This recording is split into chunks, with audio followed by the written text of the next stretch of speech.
Even तो बात कर लेते हैं कि आज हमारा यहाँ पर लॉस क्यों हुआ और हमने यहाँ पर पोजीशन क्यों बनाई थी और कैसे हमारा यहाँ पर लॉस हुआ। तो चलिए डिस्कस करते हैं। अगर यहाँ पर प्रोफेशनल ट्रेडर बनना है, रियल में ट्रेडर बनना है, तो यहाँ पर सब डिस्कस करना ज़रूरी है।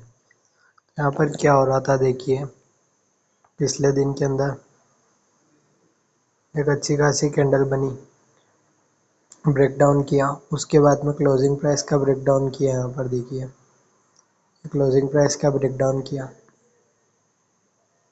ये क्लोजिंग प्राइस का ब्रेकडाउन करने के बाद में मार्केट ने क्या किया, अच्छा खासा अपसाइड का मोमेंटम किया। ये तो आज सभी बायर की साइकोलॉजी के साथ में आए कि गिव अप ओपन हुआ,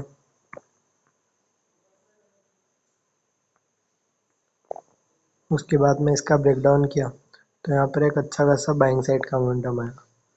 तो यहाँ पर क्या हुआ कि हमने वेट किया, पोजीशन बने स्क्रीन कैंडल के बाद में। तो हमारे साथ में क्या हुआ कि थोड़ा सा हमें ध्यान रखना था, जैसे कि कल अगर इसका ब्रेकडाउन करके मार्केट ने ऊपर की साइड में क्लोजिंग की थी, तो आज हो सकता है कि ब्रेकडाउन करने के बाद में डाउन साइड का मोमेंटम ज़्यादा देखने को मिले, एक पॉइंट। दूसरा पॉइंट ये है कि जब हमने इतना वेट किया, इतने ब्रेकडाउन का वेट किया, उसके बाद में पोजीशन बनाई, तो यहाँ पर क्या गलती हुई कि मार्केट निकल तो सकता था, लेकिन क्यों नहीं निकला मैं बताता हूँ। मार्केट निकल सकता था, लेकिन वो इसलिए नहीं निकला क्योंकि यहाँ पर टाइम स्पेंड हो गया। तो मैं यहाँ पर बोल रहा था कि सेलिंग करें, बहुत सारों ने भी यहाँ पर सेलिंग की होगी, मैं मानता हूँ। तो उन सभी सेलर को तो होल्ड पर रखा, उन सभी को प्रॉफिट नहीं दिखाया। साथ में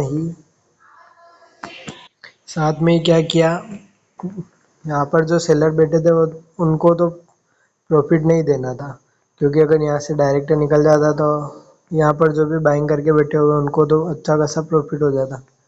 इस वजह से क्या हुआ कि जो भी बाइंग करके बैठे थे यहाँ पर, उन सभी को क्या किया, उन सभी के एसएल भी इसके डाउन साइड थे, हमारा एसएल भी इसके डाउन साइड था। तो यहाँ पर पहले वेट किया, पहले सभी बायर को निकाल दिया, उसके बाद यहाँ पर हमें निकाल दिया, सभी बायर को निकाल दिया। उसके बाद में क्या हुआ कि फिर से यहाँ पर रेजिस्टेंस लेता हुआ एम पैटर्न बनाया, डबल टॉप बनाया, एक चैनल के अंदर ही काम किया, फिर यहाँ पर इसका ब्रेकडाउन कर दिया।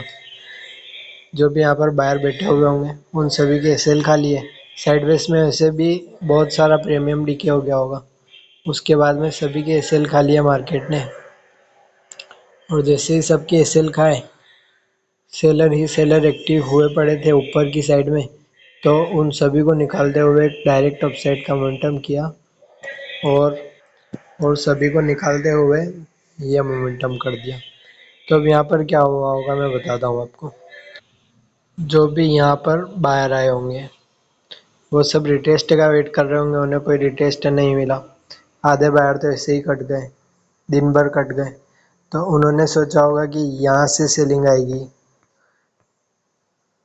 यहाँ से सेलिंग आएगी। जैसे कल का हाई इसने रेजिस्टेंस लिया था, कल के हाई से, तो आज भी इन्होंने सोचा होगा कि यहाँ से सेलिंग आएगी, बहुत सारों ने सोचा होगा यहाँ से सेलिंग आएगी। तो यहाँ पर क्या हुआ है कि जो भी बायर बैठे हुआ है वो अच्छे खासे प्रॉफिट में बैठा हुआ है, हम उससे डायरेक्टली टारगेट नहीं करेंगे, यहाँ पर कोई सेलर बैठा हुआ नहीं है। तो यहाँ पर क्या हुआ, जब इसने इसका ब्रेकआउट किया तो यहाँ पर कौन आए होंगे, बायर आए होंगे।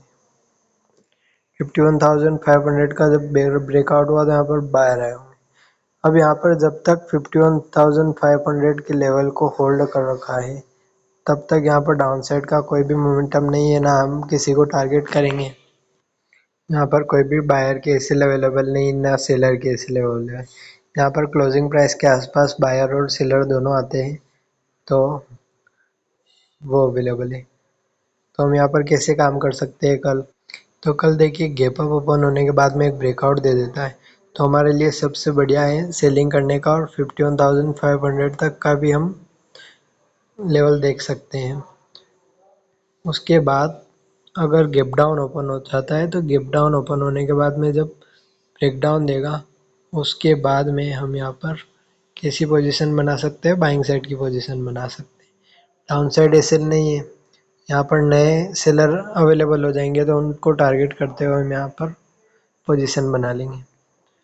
तो देखते हैं कल कैसे मार्केट ओपन होता है, उसके बाद में हम यहाँ पर पोजीशन बना लेगा।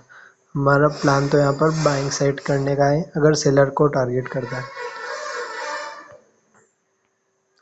जो न्यू सेलर एक्टिव होंगे उनकी बात कर रहा हूँ मैं। धन्यवाद।